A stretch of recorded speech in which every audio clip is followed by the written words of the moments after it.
Hi, everyone. Welcome to another episode of Live Now, where Filippo and I discuss cars that are currently live now on Cars and Bids. And we're going to go back to last week to determine who won. So last week, our thing was we did a two-car solution based on one EV and one gasoline-powered car. And it actually, I think you won by a here. landslide, that says. And I think that's pretty fair. You Not chose even some good a question. cars. And I had to agree with you. All the way. The Lucid was a great choice. I think my 458 was a better choice than your R8. Your Lucid was a better choice than my Audi. I stand by my choices. Yes, but you won last week. Just as I will today. Congratulations. Thank you. But we're taking another suggestion this week to build garage from a commenter. So this one is you have to pretend that you're back in high school. Yeah. And you have to pick a car that's currently live on Cars and Bids to be your car.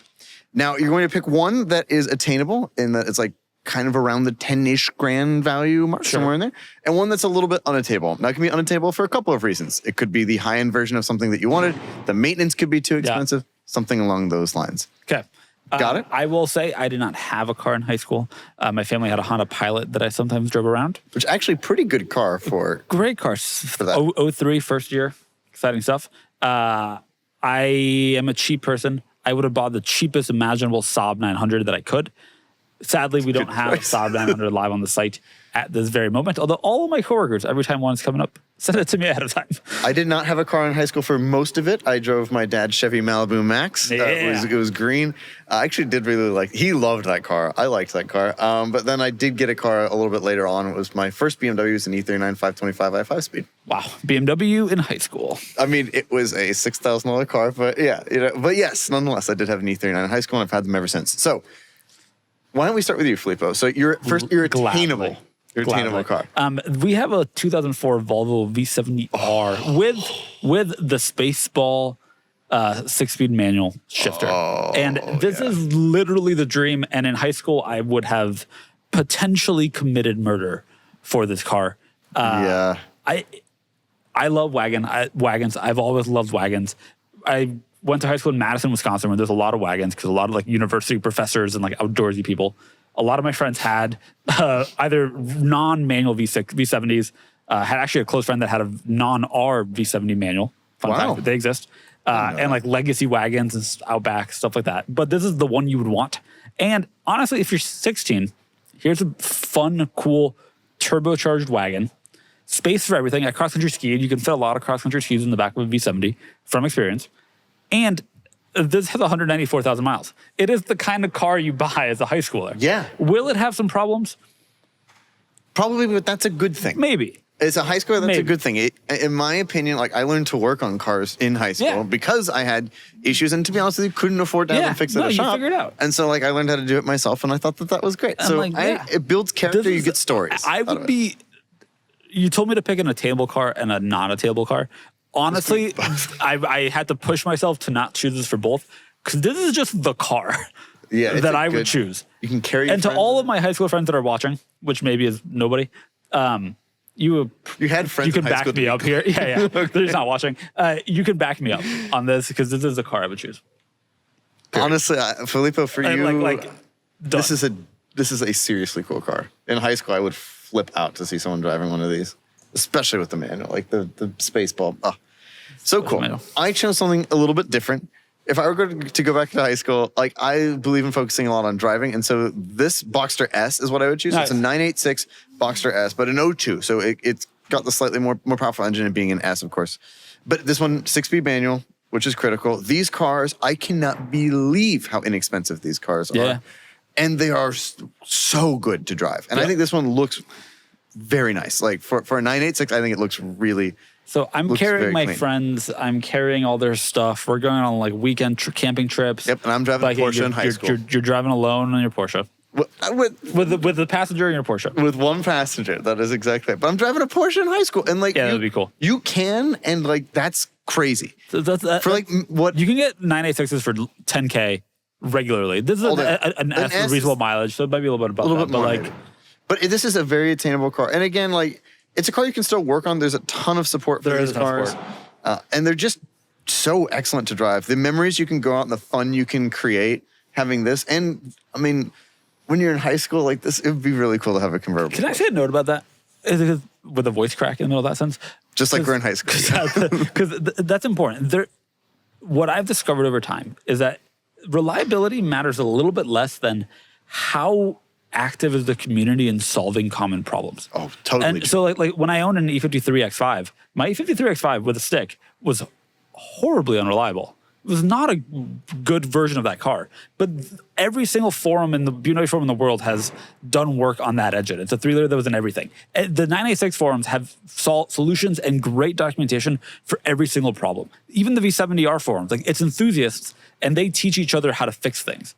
So like, yes, you might need to do some stuff, but the community is so active and so well informed that you can actually learn how to do it in a way that like on a Chevy Malibu Max, the forum isn't going to tell you how to solve that problem. They're not going to give you a guide. They're not going to have 20 videos and how to. You're pulling out the Haynes manual and learning it yourself that way on your. It's like, yes, maybe it's like scarier, but there's support and like you can learn in a way that you can't with a regular car. I completely agree. And for me in high school, that's kind of what it was. That's how I actually met a lot of friends who I'm still very close with today with the BMW community because there was just such a wealth of resources to figure out how to do stuff. And actually, that's why Brian helped create. That's why he created E39, so was to make video content fixing those source things. Of information about E39s. And there's no greater source of problems to fix in the world than computers.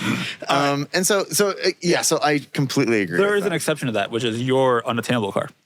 Yes. So my unattainable car. Now, price-wise, to buy one of these, not super unattainable. They're pretty affordable to get into.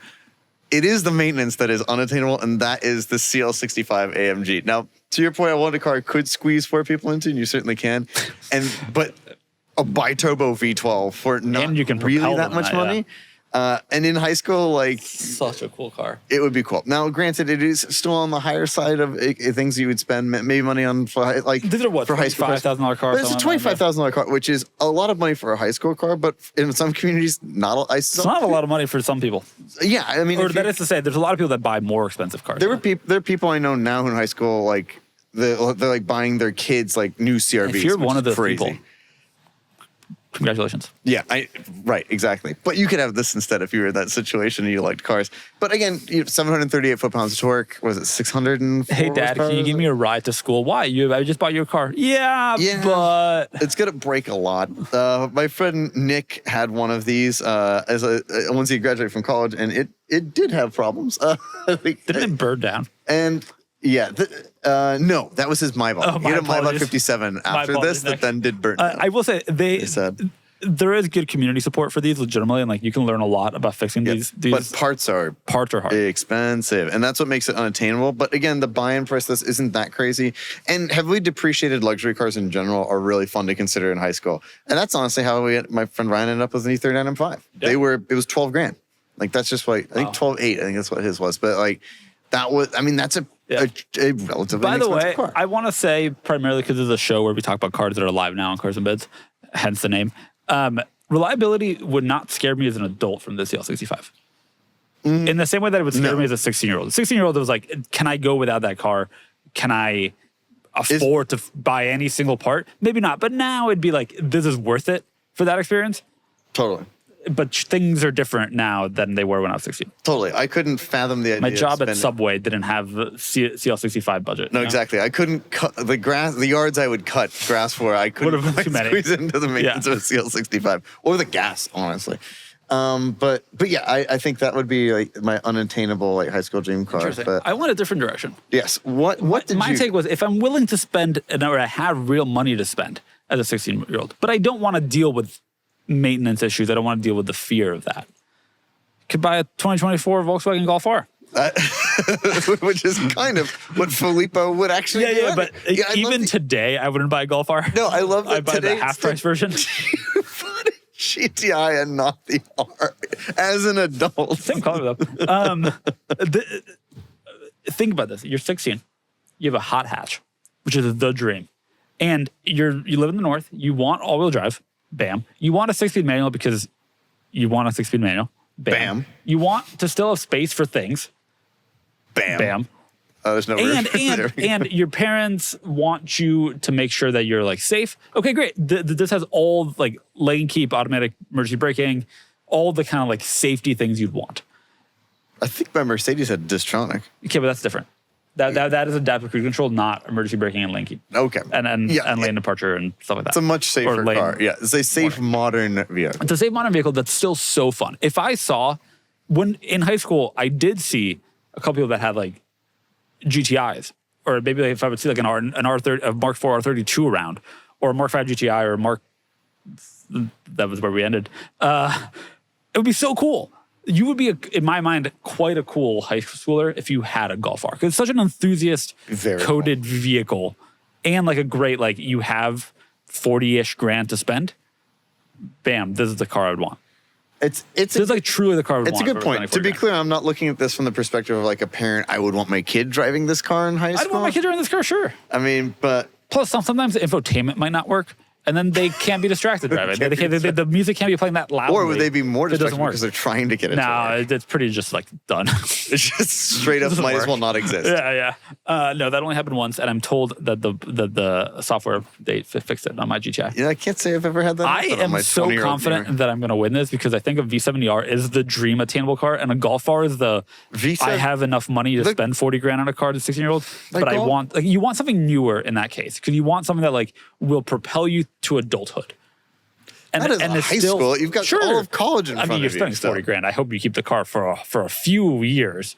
Yeah. It'll propel you to college, to adulthood. It's a great like young adult car. It's professional enough that you can like show up to interviews with it and look professional. Yeah, well, I could show up to interviews in this and look like the boss already. That's the problem. The boss will be scared of you. They'll be worried you're there to fire them, and then they won't hire you. So you gotta like they would assume their company's being taken over. I'd walk in, they go, oh, okay, thank God. I think so. Is your dad buying the company or? Right, exactly. Well, right, you would get a lot of that. Your V70. This is really strong. This is so choice, true to Filippo.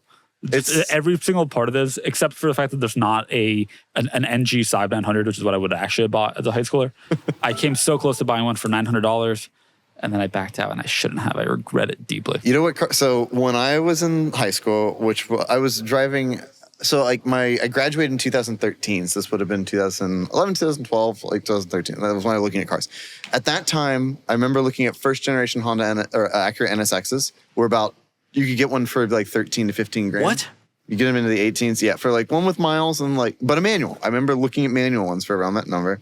I also looked at a G-Body 911, a 1989 red, black manual transmission, and it had miles on it, like 115,000 miles on it. Who cares?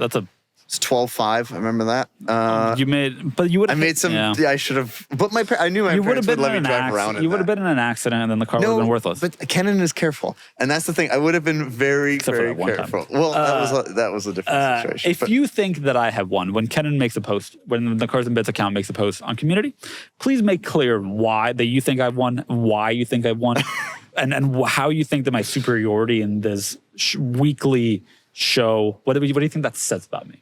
That'd be nice. Thank you. He won one challenge last week. It goes straight to his head. And he thinks that he wins everything. I'm sitting in Doug's chair, and it's like impacting me emotionally. Well, I was told last week that we kind of embodied some Doug. And that's true. We filmed the podcast right before this, so he rubs off on us. Yeah. And then we say ridiculous things. But a little behind the scenes here. Yes, a little bit behind the scenes. But yes, after you finish watching this video, go to the Cars and Bids community tab where there will be a post in there. There'll be a link in the description below. You can go and tell us who won and what challenges you would like to see us do. And if you think there's a better car that we should have chosen, tell us that too. For example, we have a 2010 Audi S4 with a stick in Nogaro Blue. Also a great option. There's a lot of other good options. Tell us what you would have wanted to be your 16-year-old car. God, I wanted a B6 RS4 in the worst way in high school. Anyway, thank you all so much for watching, and we will talk to you next week. Goodbye.